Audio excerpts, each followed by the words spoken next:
ازيكم عاملين ايه؟ يا رب تكونوا بخير. الشيف بتاعتكم رجعت لكم تاني وعملت لكم النهارده وصفه حلوه قوي. عملنا سموزي صحي تحفه جميل. دخلنا فيه مكونات صحيه جدا، دخلنا فيه اللبن وشوفان وموز وقرفه وسوداني، حاجات كلها جميله شايفين، والشكل وطعم حلو قوي، والعسل كمان فيه مفيد جدا.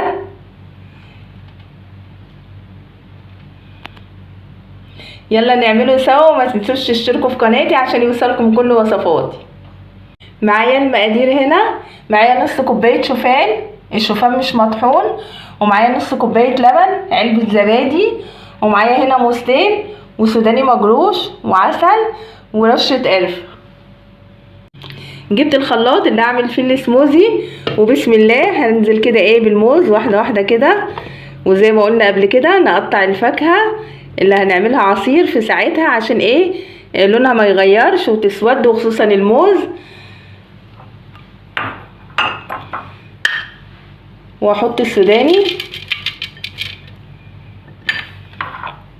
والشوفان والعسل. العسل حسب الرغبة، عايزة تزودي شوية ماشي، تقلليه، بس هو كل ما كان قليل بيبقى السموزي صحي وحلو.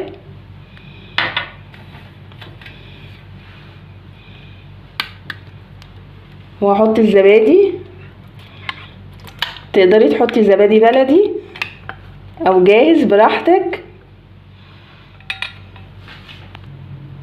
ورشة قرفة كده صغيرة بتدي طعم حلو قوي. احنا عارفين ان الحاجة اللي فيها موز القرفة بتليق عليها قوي، هي والسوداني. واخر حاجة خالص بقى زي ما اتعلمنا مع بعض اللبن عشان ما نبهدلش الدنيا. بس خلصنا كده، هنشغل الخلاط بقى ونعمل العصير. هنشغل الخلاط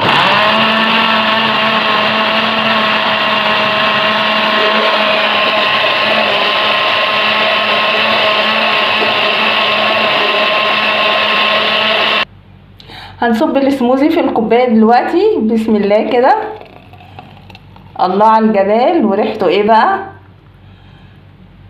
وصحي وجميل. هنزين بقى، انا زين هنا بشرايح موز، الزينه دي اختياري براحتك.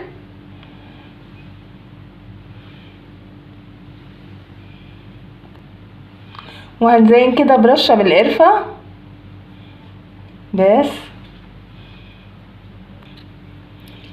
ونزين بقى كده برشه من العسل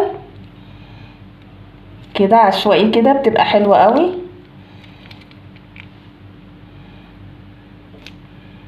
بس خلاص خلصنا السموزي بتاعي النهارده، كان جميل جدا. جربوه بقى وقولي لي ايه رايكم.